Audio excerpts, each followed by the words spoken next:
কাকুরি ষড়যন্ত্র মামলা। এখানে বলা হচ্ছে যে উত্তরপ্রদেশের যে কাকুরি নামক যে জায়গা ছিল সেখানে বিপ্লবীরা কি করলো যে কিছু ওই ট্রেন ডাকাতি করছে, তাদের ফান্ডিং এর জন্য ডাকাতি করা হয়। সেই ঘটনাটা ঘটলো 1925 খ্রিস্টাব্দের 9 আগস্ট। এই ঘটনাটা ঘটেছিল গেল উত্তরপ্রদেশের যে লখনৌ, এই লখনৌ থেকে প্রায় 16 কিমি।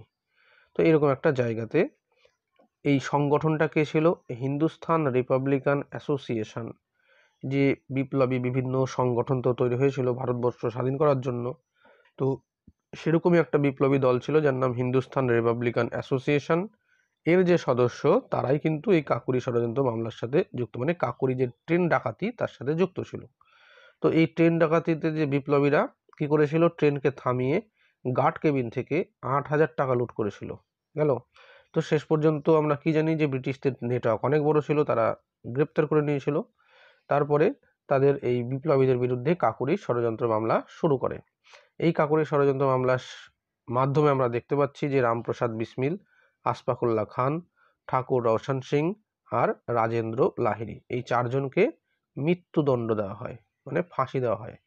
কাকে? তাহলে রামপ্রসাদ বিসমিল, আশফাকুল্লাহ খান, ঠাকুর রওশন সিং আর রাজেন্দ্র লাহিড়ী। আর দুজনকে আন্দামান নিকোবরে একদম নির্বাসনে পাঠানো হয়, হ্যাঁ, পোর্ট ব্লেয়ারে সেলুলার জেলে নির্বাসনে পাঠানো হয়েছিল।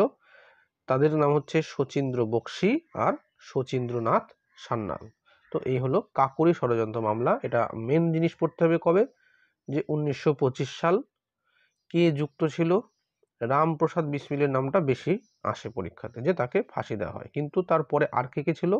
আশফাকুল্লাহ খান, ঠাকুর রওশন সিং, রাজেন্দ্র লাহিড়ী, এদেরকে ফাঁসি দেওয়া হয়। আর দুজনকে আন্দামানে পাঠানো হয়েছিল আজীবনের জন্য, শচীন্দ্র বক্সী আর শচীন্দ্রনাথ সান্যাল।